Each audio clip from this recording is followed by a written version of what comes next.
Welcome back to another Penpot tutorial. In this video, we'll be learning how to use these different align and distribution tools to create nice layouts for our designs.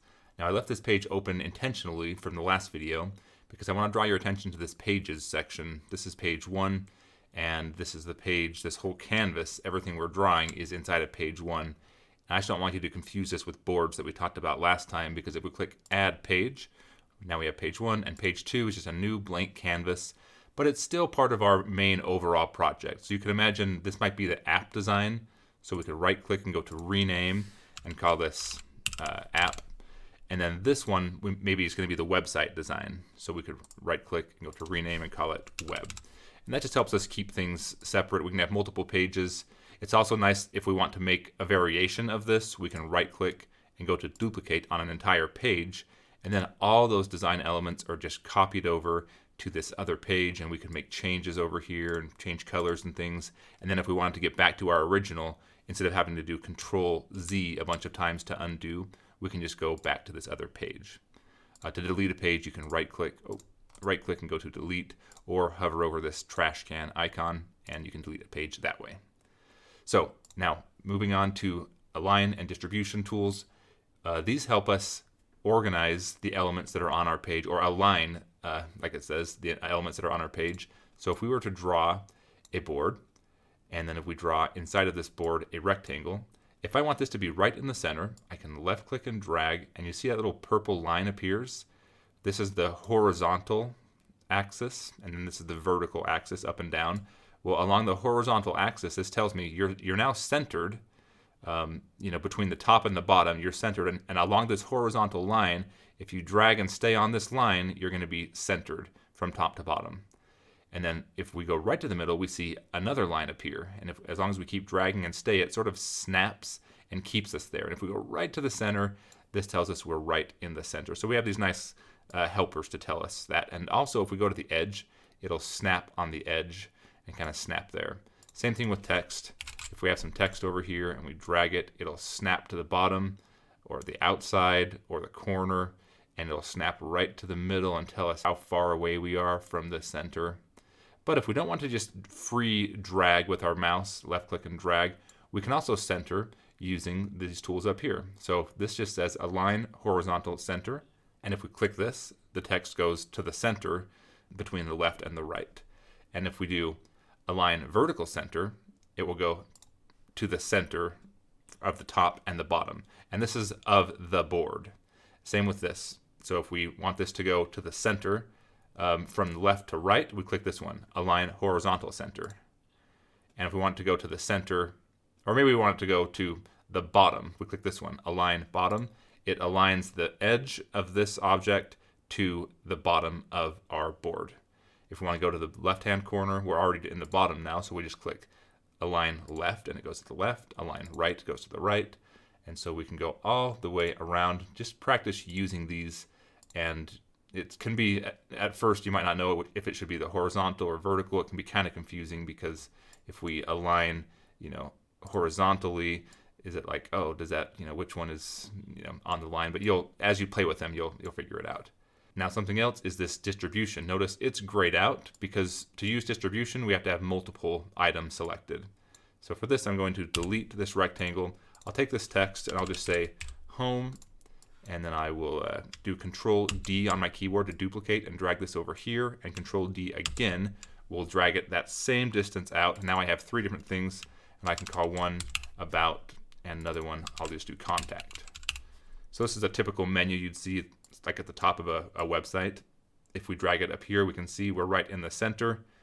But now with all 3 selected, if we try to center them, if they were off here and I wanted to center, and I click center, they're going to all go to the center of each other and not to the center of the board. And that's because when you have multiple items selected, they do align and distribution relative to themselves and not the board. The only time something will align to the board is if it's only selected by itself. So if we select contact by itself, then it will align to the board. But if we select it together with about, and we do align, they will align to each other. So see how that worked? Contact over here, about over here, they're both selected. We do align horizontal. They're going to average the space between them and line up. And same if we did vertical, we did this, and we select them both, and then we do align vertical, they're going to go here. If we want them to both be over to the left, it's going to go just to the left of this selection box, so that the about is going to move over and the contact's going to stay there. So it's not going to align to the page. And if I want these both to go to the center of the page and I click align horizontal now, they only go align to each other. To get them to align, if we put this back up here, if we want them to align all together on the board, they need to be grouped. And so we learned that in the last video, how to group. But before we do that, I want to show you distribution. If we left click and drag and select all of them, this icon lights up, this distribute. And you have to have multiple items selected, because what it does, it distributes the amount of white space between each one. So now if I move about over here and then select all three again, now if I distribute, it's going to even out this white space so that it's nice and even, which is perfect for a menu like this. We want that white space to be evened out. So maybe if our menu needs to be about this wide, we click center, and there we go. Oh, I'm sorry, not center. We click Control Z will undo if you make a mistake like that. Distribute. Now they're all distributed there. And now I can drag and I can see they're centered because they're all selected. But I could also go right click and group when they're all selected. And now this group behaves as one object. It's selected. It's a single thing that's selected. And now if I center it, it can be centered on the page or all the way to the left. Even though there's three different pieces of text in there, they're going to align to the board because it's just one group. So that's something you'll need to get used to. You know, if you're out here and you want to use alignment, it's not going to work because it's not inside of a board, even if it's on top of a rectangle. Right click, send to back. So even though these are on here, they're not going to align. I don't have the option to align these because they're not in a board. I could align the group and the rectangle when they're both selected relative to each other. Now I can center it. So it's just sort of assumed. If something is in a board and you just select it, it's assumed that you want to do alignment relative to the board. There is something else that we can use to help keep things aligned and keep things looking nicely, and that is a grid. So if we select our board, the board has to be selected, and scroll down, we can add a grid to our board by just clicking this plus sign next to grid. And that creates these squares here. And then as we drag, if I get just the group, as we drag these, notice it kind of snaps. I don't know if you can see here, but you can feel it snapping on each of these squares.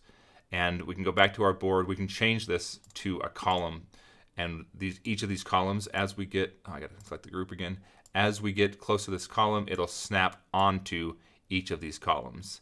And so that's a nice way to do it too. And this snapping can be turned on and off. I think if we click these three dots and go to, is it view? No, it's preferences.